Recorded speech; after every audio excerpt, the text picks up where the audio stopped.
ദോശയ്ക്കും ഇഡ്ഡലിക്കും നമ്മൾ പലതരത്തിലുള്ള ചട്നി തയ്യാറാക്കാറുണ്ടല്ലോ. ഇന്ന് ശരിയാക്കുന്നത് പച്ച ചട്നിയാണ്. പുതിനയിലയും മല്ലിയിലയും ചേർത്ത പച്ച ചട്നി. ചട്നി നമുക്ക് എത്രത്തോളം വേണോ അതിനാവശ്യമായ ഫ്രഷ് തേങ്ങയും 3-4 ചുവന്നുള്ളിയും കുറച്ച് പുതിനയിലയും കുറച്ച് മല്ലിയിലയും അത് രണ്ടും ഒരേ അളവിലെടുക്കണം. ചെറിയൊരു കഷ്ണം ഇഞ്ചി, 3-4 പച്ചമുളക്, അത് എരിവിന് വേണ്ടത്രേ എടുക്കാം. ആവശ്യത്തിന് ഉപ്പും ചേർത്ത് കുറച്ച് വെള്ളവും ഒഴിച്ച് നന്നായിട്ട് അരച്ചെടുക്കാം. നമ്മളിത് അരച്ചെടുക്കുമ്പോൾ ഒരുപാട് അങ്ങ് അരിഞ്ഞു പോകരുത്. ചട്നിക്ക് അരിക്കുമ്പോൾ നമ്മൾ ഒരുപാട് അങ്ങ് അരച്ചെടുക്കാറില്ല. ഈ അരച്ചെടുത്ത ചട്നിയിലേക്ക് നമുക്ക് കുറച്ച് തൈര് ചേർക്കണം. 1/2 കപ്പ് തൈര് ചേർത്ത് ഇത് നന്നായിട്ട് ഇളക്കിയെടുക്കുക. ഈ തൈര് കൂടി ചേർക്കുമ്പോഴാണ് ഈ ചട്നിക്ക് നല്ല സ്വാദ് കിട്ടുക. ഇനി ഇത് നന്നായിട്ട് ഇളക്കി മാറ്റി വയ്ക്കാം. അതിനുശേഷം ഇതിലേക്കൊന്ന് വറുത്തൊഴിക്കണം.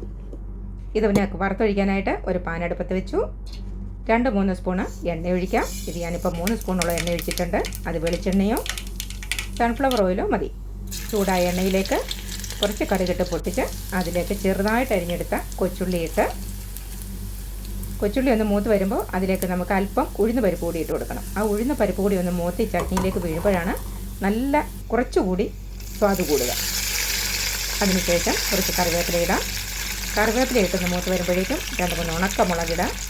ഈ ഉണക്കമുളകും ഇതെല്ലാമായിട്ട് നന്നായിട്ടൊന്ന് മൂത്ത് വന്നതിന് ശേഷം ഇത് നമ്മൾ തയ്യാറാക്കി വെച്ച ചട്നിയിലേക്ക് ഒഴിക്കാം. ഇത് ചട്നിയിലേക്ക് ഒഴിച്ചിട്ട് നന്നായിട്ടൊന്ന് ഇളക്കി മിക്സ് ചെയ്ത് കറക്റ്റാക്കി എടുക്കുമ്പോൾ ഈ ചട്നിയുടെ സ്വാദ് നമ്മൾ കഴിച്ച് തന്നെ അറിയണം. അത്രത്തോളം സ്വാദുള്ള ചട്നിയാണ്. ഇന്ന് ഞാൻ രാവിലെ തയ്യാറാക്കിയിരിക്കുന്നത് ദോശയാണ്. നല്ല ചൂടുള്ള ദോശയിലേക്ക് നമുക്ക് ഇഷ്ടമുള്ള അത്രയും ചട്നി ഒഴിക്കാം.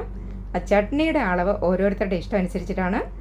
നമുക്ക് ആവശ്യമുള്ള അത്രയും ചട്നിയും ഒഴിച്ച്, മുട്ട കഴിക്കാൻ ഇഷ്ടമുള്ളവർക്കാണെങ്കിൽ 2 മുട്ട ഓംലേറ്റ് ചെയ്തതും, ബദാം കഴിക്കാൻ ഇഷ്ടമുള്ളവർക്കാണെങ്കിൽ കുതിർത്തെടുത്ത 5-10 ബദാമും കൂടി ചേർത്താൽ നല്ല ആരോഗ്യമുള്ള ബ്രേക്ക്ഫാസ്റ്റ് റെഡി.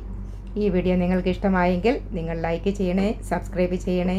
താങ്ക്